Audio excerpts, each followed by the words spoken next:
안녕하십니까. 반갑습니다. 성산의 인문학 문영입니다. 요즘 여러분 바쁘신 와중에도 저희 유튜브를 시청해 주셔서 감사합니다. 제가 이 동영상을 업로드한 이유는 현재 상황이 인문학의 부재에 있다 이렇게 생각해서 손자병법을 가지고 인문학을 처음 시작했습니다. 그래서 지금 손자병법이 9편까지 간략하게 이렇게 대충 왔는데 오늘은 총정리 편이 되겠습니다. 우선 들어가기 전에 세계 지도를 한번 보겠습니다. 세계 지도에서 보시는 바와 같이 한국은 아주 작은 나라고 지금 세계 경제 10위권에 올라가는 거의 선진국 앞에 들어가 있는 그런 상황입니다. 선진국을 이제 진입하는 상황에서 정치 상황이 너무 안 좋아가지고 후퇴하느냐 전진하느냐 이런 갈림길이 있습니다. 그래서 이 세계 속에서 한국을 어떻게 발전해 갈 것인가 이걸 한번 인문학을 통해서 한번 생각해 보자 이런 얘기입니다. 그런데 세계 지도를 보시면 우리 주위에 중국과 러시아와 일본이 있습니다. 이 전부 만만한 나라가 아닙니다. 그러고 우리 미국이 우리를 도와주고 있고 이러는데 우리 국내 정치만 볼 게 아니라 외교적으로 잘 해야 된다 이런 얘기입니다. 한 나라의 그 전망은 외교와 연관되어 있기 때문에 외교 관계를 잘해야 된다 이런 이제 상황인데 지금 우리 외교 관계는 단절이 되고 있어서 심히 염려되는 바가 많습니다. 그래서 세계 지도를 보시고 우리나라가 어떻게 해야 되느냐, 어떻게 나가야 되느냐, 북한과 대한민국의 문제를 해결하려면 국제 정세를 잘 봐야 된다. 이런 얘기입니다. 지금 미국도 어렵죠. 미국도 지금 트럼프가 지금 탄핵 상황에 때가 있고 상당히 어렵습니다. 홍콩은 지금 또 시위가 일어나고 있고 그런 좀 복잡한 정세에 있습니다. 그러면 손자병법을 보면은 이제 13편으로 되어 있는데 시계편부터 해서 용감편까지 되어 있는데 어느 하나라도 중요하지 않은 게 없습니다. 근데 손자병법에서 선무가 지은 손자병법에서 주장하는 게 뭐냐 하면은 전쟁은 함부로 할 수 없다. 그것은 국가의 전망과 국민의 사생을 판가름하는 일이기 때문에 심사숙고해야 된다. 그래서 심사숙고해서 전쟁을 해야 된다. 이런 얘기입니다. 그런데 전쟁을 피해 다니기만 할 수 없다. 전쟁은 필요에 따라서는 해야 된다. 이런 얘기입니다. 요즘 우리나라 정세가 평화를 얘기하는데 평화를 얘기하려면 평화를 지킬 수 있는 힘이 있어야 됩니다. 그래서 평화를 지킬 수 있는 힘이 없는데 평화를 얘기하는 것은 항복하겠다 이런 뜻입니다. 그러니까 지금 우리가 평화를 얘기하는 건가 항복하는 건가. 그리고 또 우리가 지금 말하는 통일이라고 얘기하는데 말이 통일이지 이것은 침략을 허용하는 것이다. 저는 그렇게 생각합니다. 그래서 평화를 지킬 수 있을 때 평화를 지킬 수 있는 힘이 있을 때 평화가 유지된다 이런 얘기입니다. 옆으로 좀 세면은 이스라엘 국가를 보면은 며칠 전에 사우디인가 이란인가 그쪽에서 미사일을 많이 쐈는데 이스라엘에서 아이언돔을 만들어 가지고 그걸 요격을 해서 다 90% 적중했다고 합니다. 그래서 이스라엘 국가를 철의 장막으로 해서 그 방어 시스템을 해서 미사일 나오는 거 다 막아 가지고 이스라엘 국민들이 피크닉도 하고 이랬습니다. 그래서 나라 전체를 방어 시스템으로 꾸며놓은 이런 나라입니다. 그래서 이스라엘을 보면서 제 생각은 대한민국도 이렇게 해야 되지 않느냐 하는 그런 생각을 하게 됩니다. 그래서 아까 세계지도에서 본 것처럼 이 작은 나라를 지키는데 이스라엘처럼 강력한 군대를 소유해야 된다 이렇게 생각합니다. 좀 빨리 하겠습니다. 손자병법 이 책을 기본으로 했습니다. 그리고 손자병법에서 처음 시계편에 보면은 전쟁을 하기 전에 준비를 잘해라. 그냥 무턱대고 전쟁하면 안 된다. 싸우자 이래 가서 돌격가 포를 하면 전쟁이 피한다 이런 얘기죠.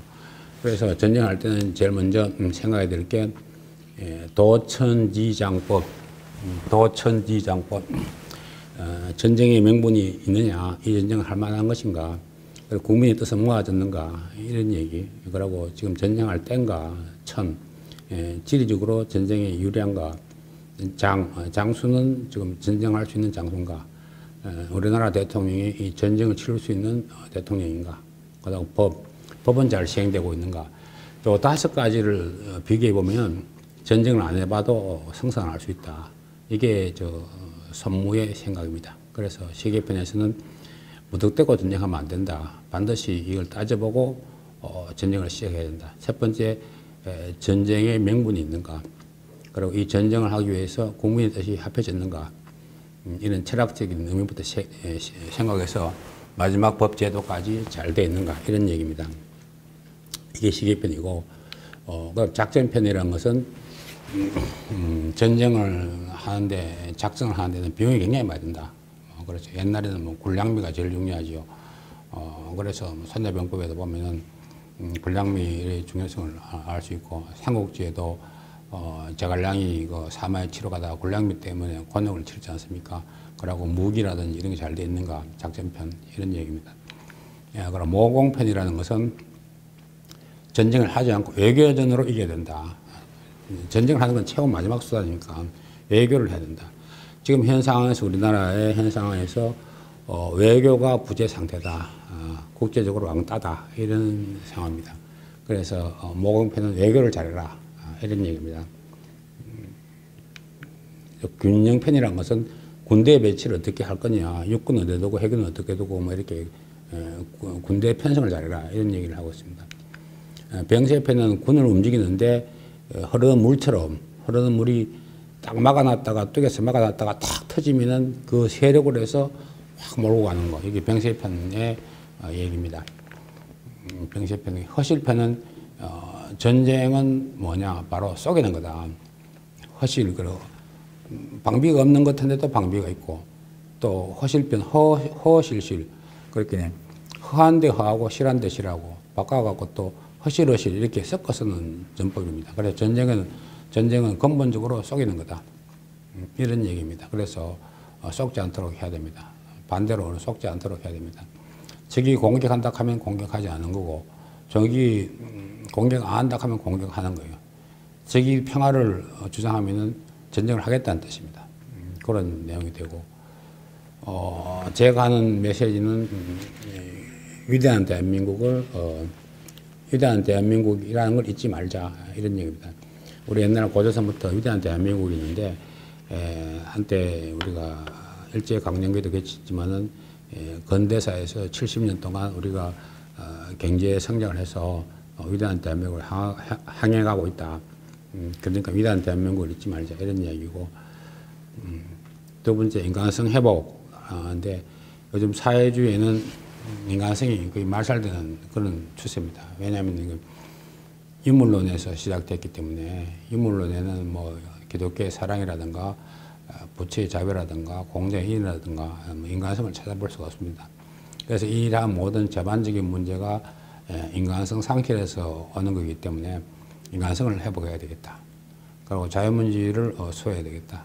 사회주의, 공산주의는 실패한 체제, 국가 체제다.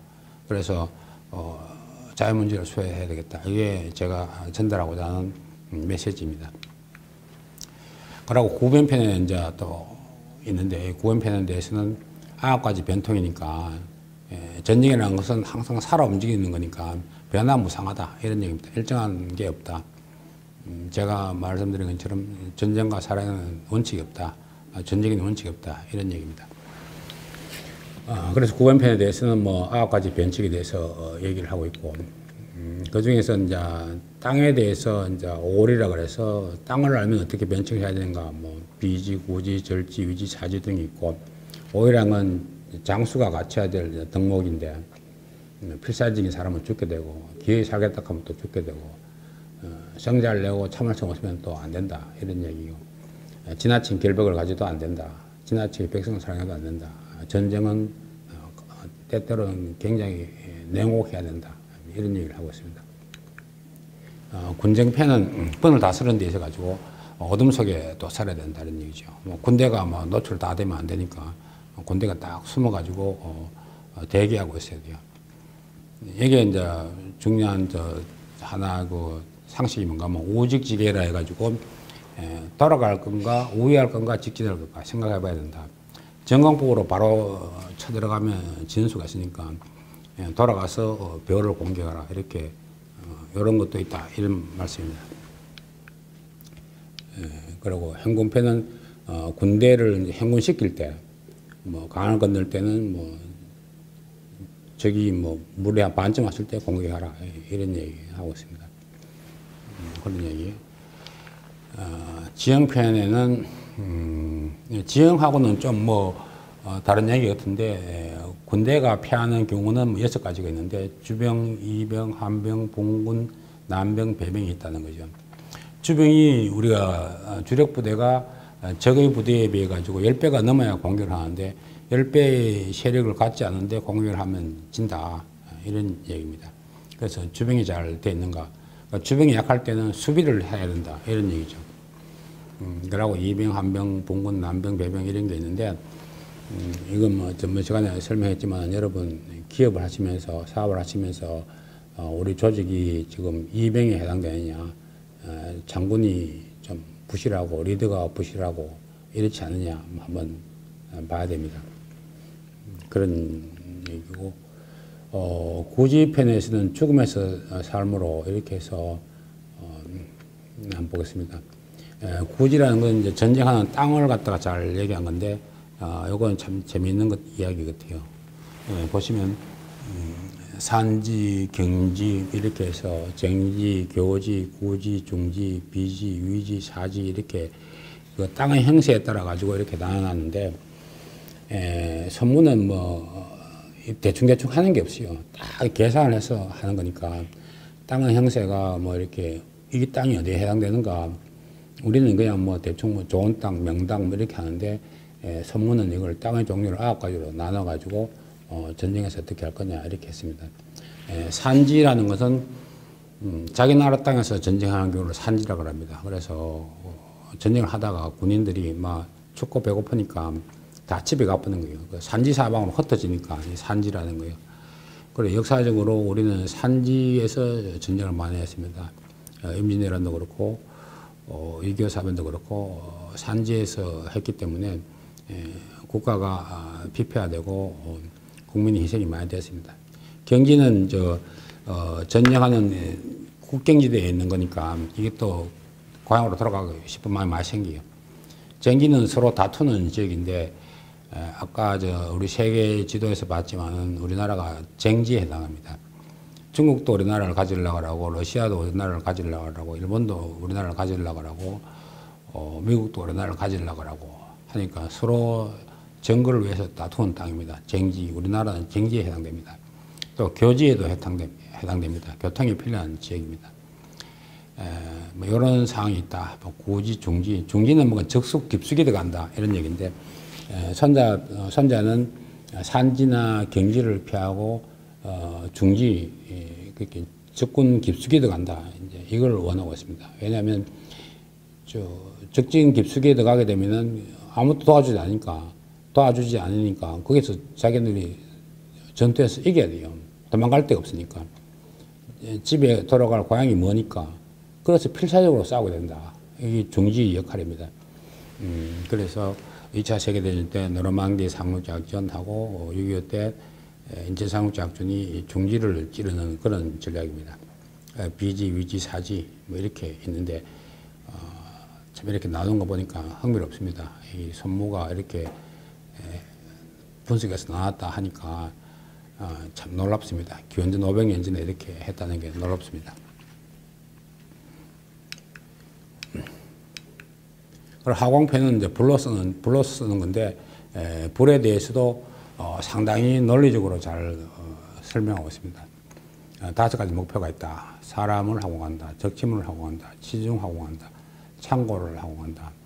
부대의 주지를 하공한다. 이렇게 얘기하는데, 이 선무의 책을 보게 되면 아주 상세하게 얘기하고 있어요. 뭐 그냥 불질러라 이게 아니고 목표를 분명히 정해서 하고 있습니다.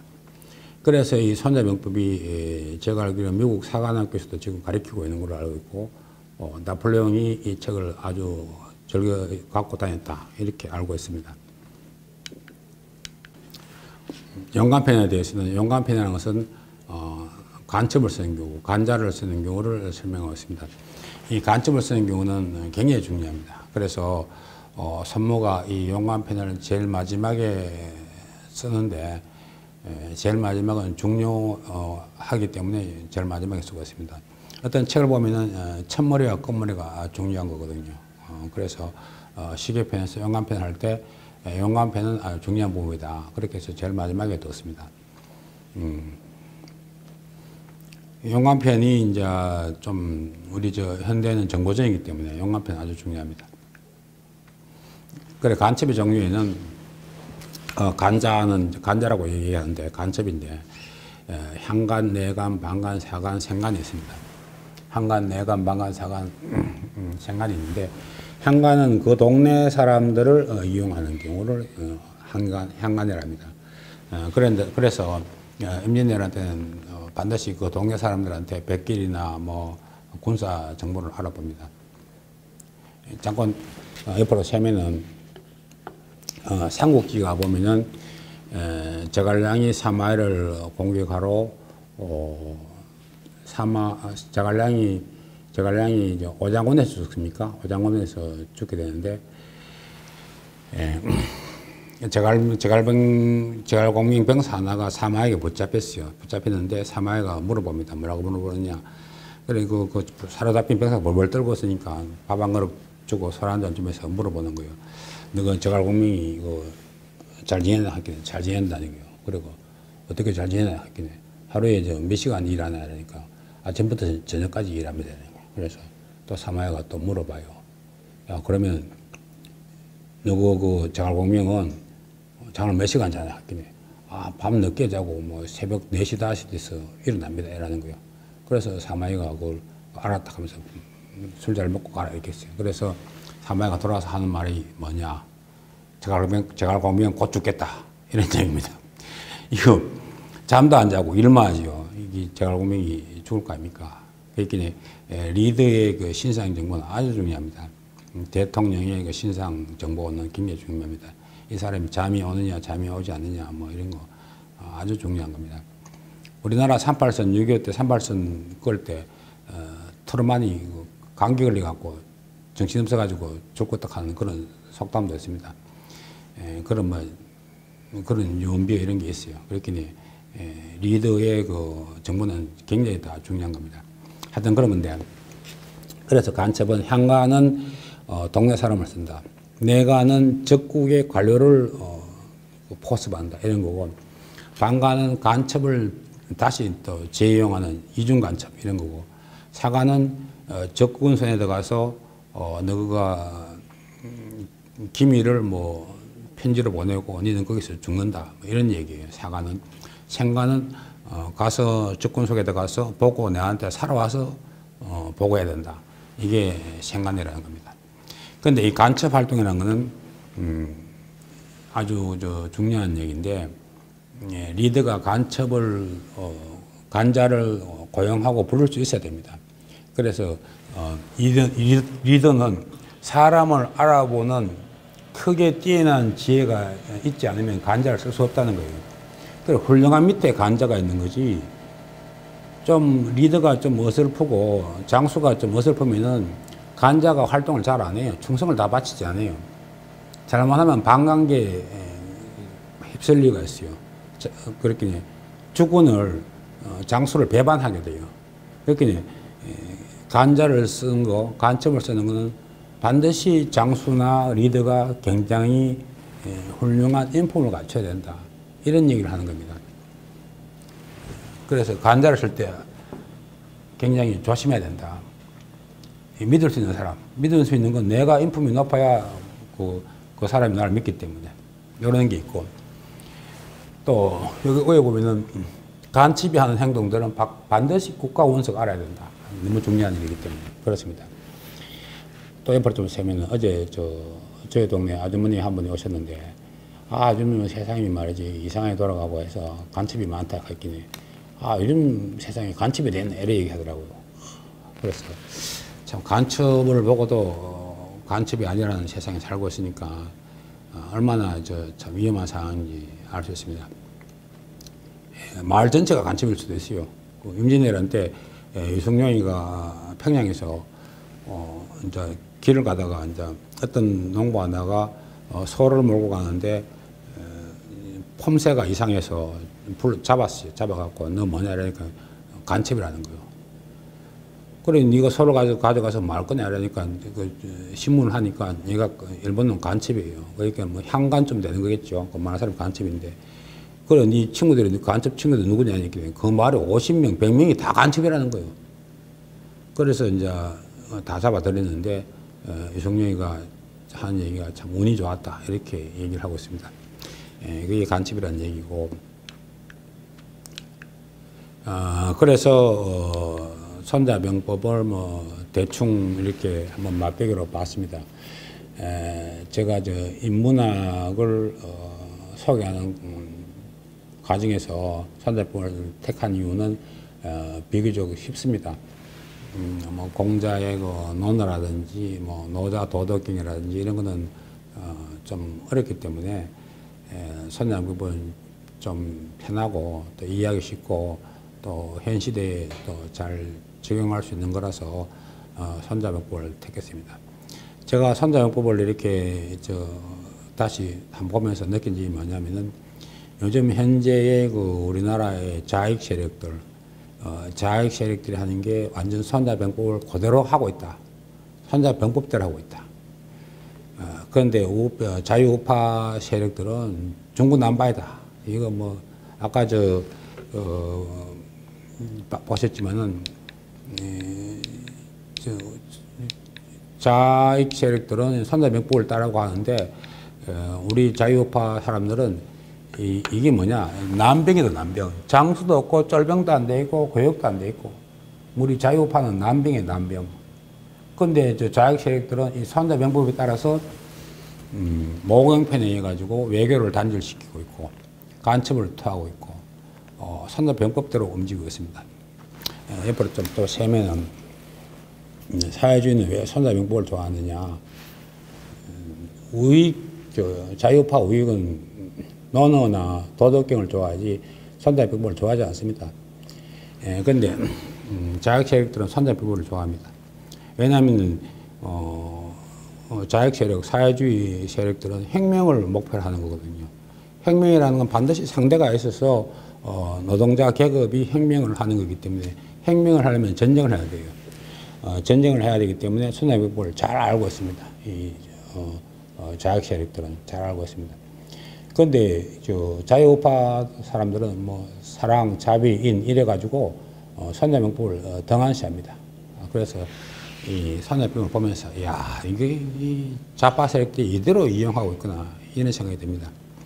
그리고 중국에서는 삼국지나 뭐 이렇게 초안지라든가 전쟁 이야기는 많이 틀어주지만은 공자 이야기는 틀어주지 않습니다.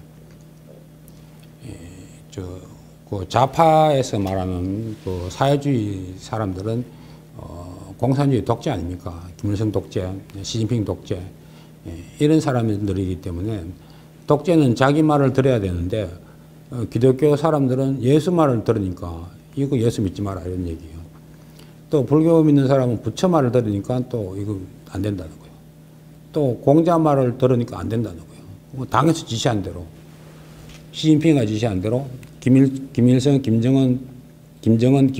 김정은이가 지시한 대로 이러니까 전체주의가 되는 거예요.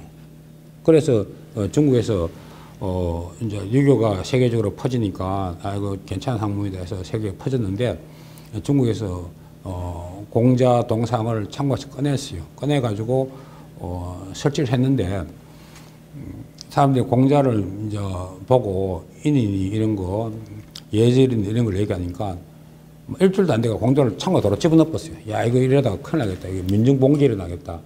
해가지고 공자 동상을 도로 집어넣었습니다. 이게 사회주의가 추구하는 바입니다. 하여튼 뭐 얘기가 좀 다른 데로 샜지만은 우리도 이 시점에서 손자병법을 다시 재고해야 되겠다. 다시 한번 봐야 되겠다. 그리고 경영이 어떻게 활용해야 되겠다. 그리고 지금 우리 정치가 혼미한 상황에서 손자병법에서 어떻게 배울 점이 뭔가 이걸 다시 한번 생각하는 계기가 되었으면 좋겠습니다.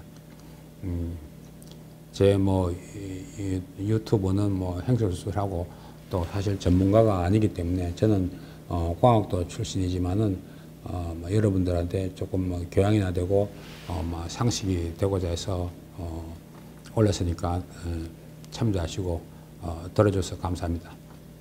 이상입니다.